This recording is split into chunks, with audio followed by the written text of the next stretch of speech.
Welcome back to MMA Al Dente. I wanted to talk about Bo Nickal, just give my thoughts on his loss, his situation, his UFC future, and my thoughts on what he needs to do. He did get his ass kicked on Saturday night. I've been hearing the term fraud checked. That's a new term. I don't know. I don't really have enough riz to commit to using it, but I do think there's validity to him having been fraud checked. I think, and that's only because the fraud, so to speak, the fraud end of that was that he was talking about fighting Hamzat Chimaev and, defending his title as a big favorite. And he did talk a big game. And I think he still has the potential to be in a position where he actually can talk such a big game. But he was definitely hit with a rude awakening on Saturday night against Reinier. I think he had never been in that spot, and I haven't seen him train. Alls I know is I watch fights.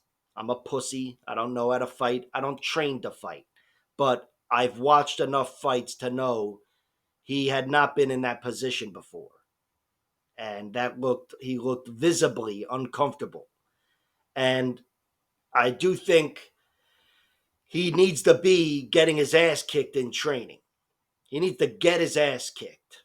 I think John Jones got his ass kicked by Rashad Evans and Brian Stan and Keith Jardine. I know those guys were able to teach him lessons in the gym. And I'm sure Bo's been on the receiving end of many lessons in the MMA gym. No doubt about it. He's not just, being catered to, I'm sure.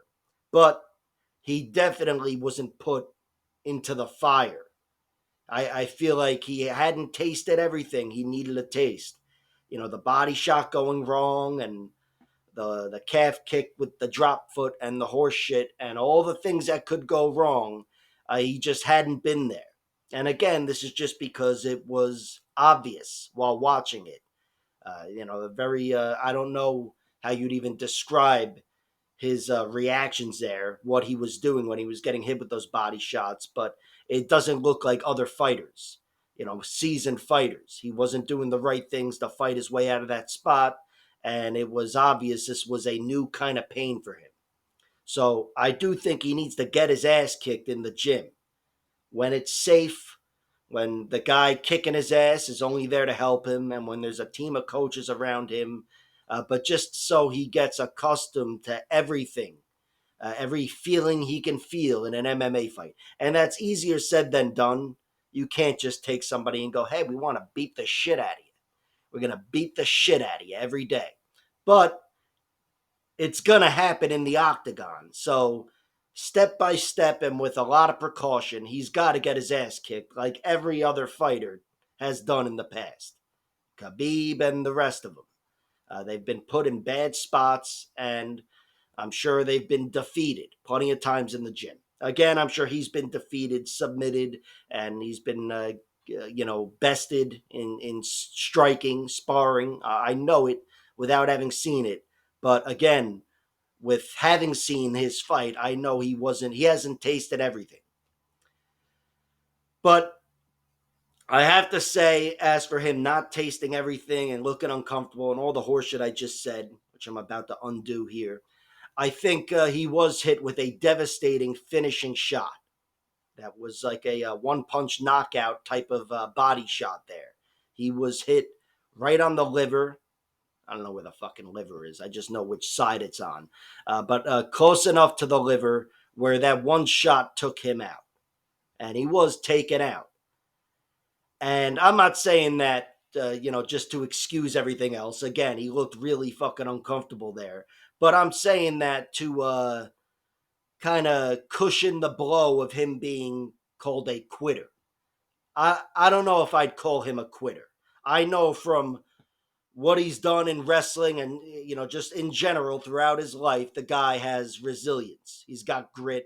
You can't get where he's gotten without having grit. Of course, again, it's different in MMA. And I think he threw himself into the fire, made himself a UFC fighter and made it known he was going for Mount Rushmore from the beginning.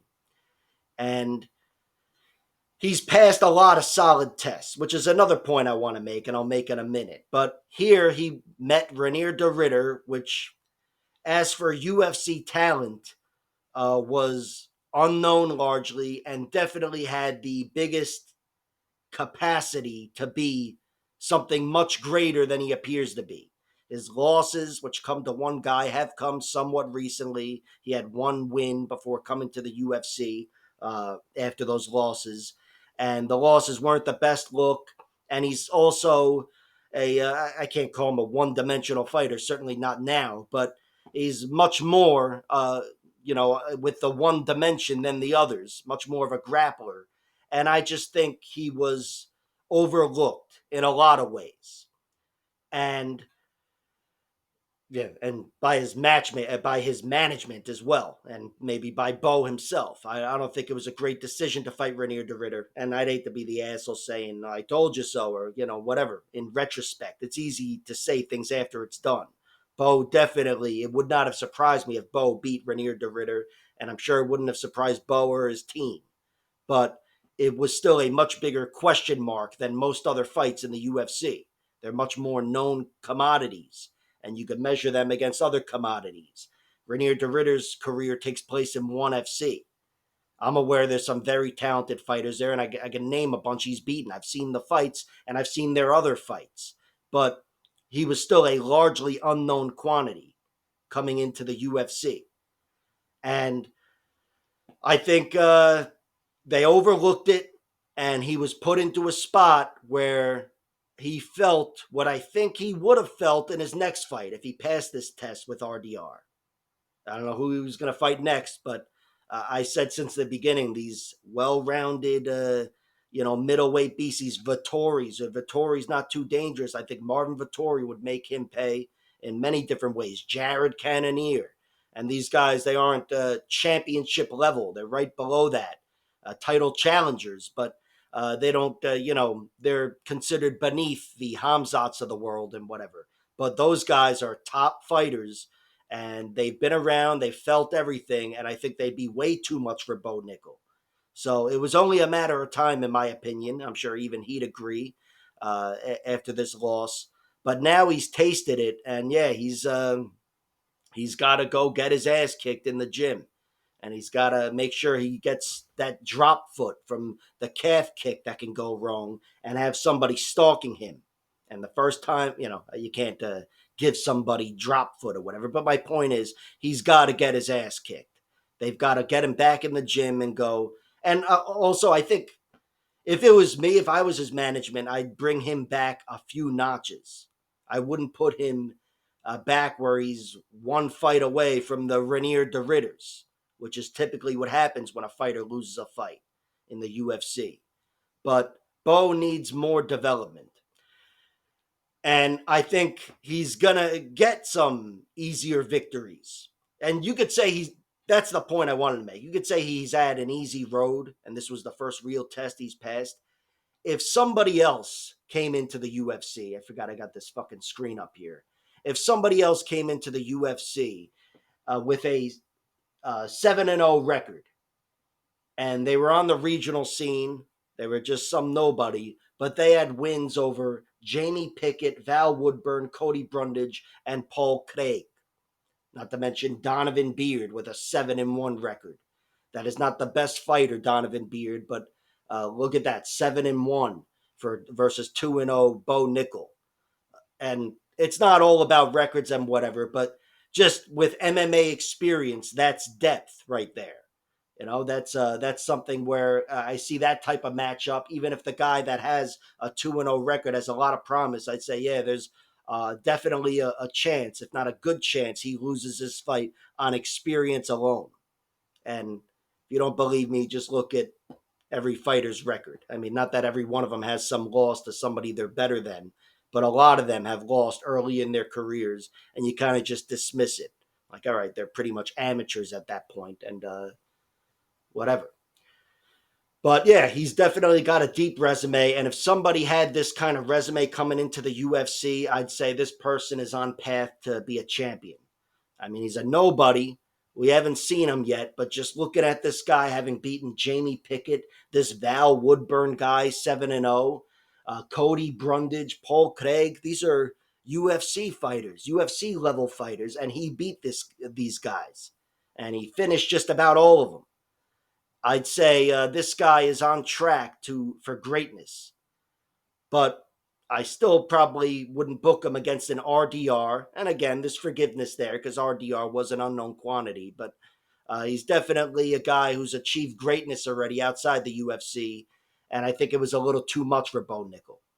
But Bo, he still has a lot of potential. Again, he's already beaten established fighters, and people will shit on guys like Cody Brundage and whatever. Yeah, he's near the bottom of the UFC, but he's been staying afloat for a few years now with some DQs and no contests and shit, but also some victories. And I think Bo Nickal, even though he's definitely suffered a major setback, he's still 29 years old. He's a hell of an athlete, and he's got a lot of options. I do think he was undersized there.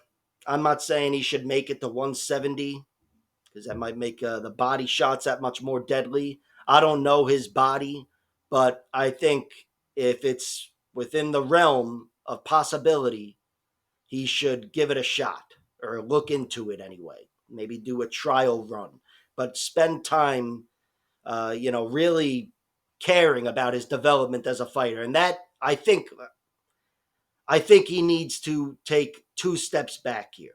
I'm not saying he's got to rematch Val Woodburn, but I think he needs time. And he's got to stay afloat and keep fighting. He can't just stay in the gym and get his ass kicked or whatever I was saying. He needs actual cage time because I'm sure he'd agree after Saturday night, there's nothing like an actual fight to prepare you for a fight. And that's a thing with fighting. You can't just go fight in the gym every day and get your ass kicked. That is no way to live or prosper as an athlete. But it has to happen here and there. You need to get to the point where you're accustomed with every curveball that can come your way. And even then, there's no way you're going to be that accustomed because there are too many fucking curveballs in MMA. I've always said I don't give a shit what kind of cardio Cain Velasquez or whoever everybody's bragging about, Marab, anybody has, maybe not Marab, but most fighters, a body shot can change your cardio. It's just shit can go wrong. And bones break and shit happens as well. And nose gets broken and it fucks everything up. And I think Bo needs to be prepared for the fire. He needs to go through the fire in the gym and come back a better fighter. But he can do it.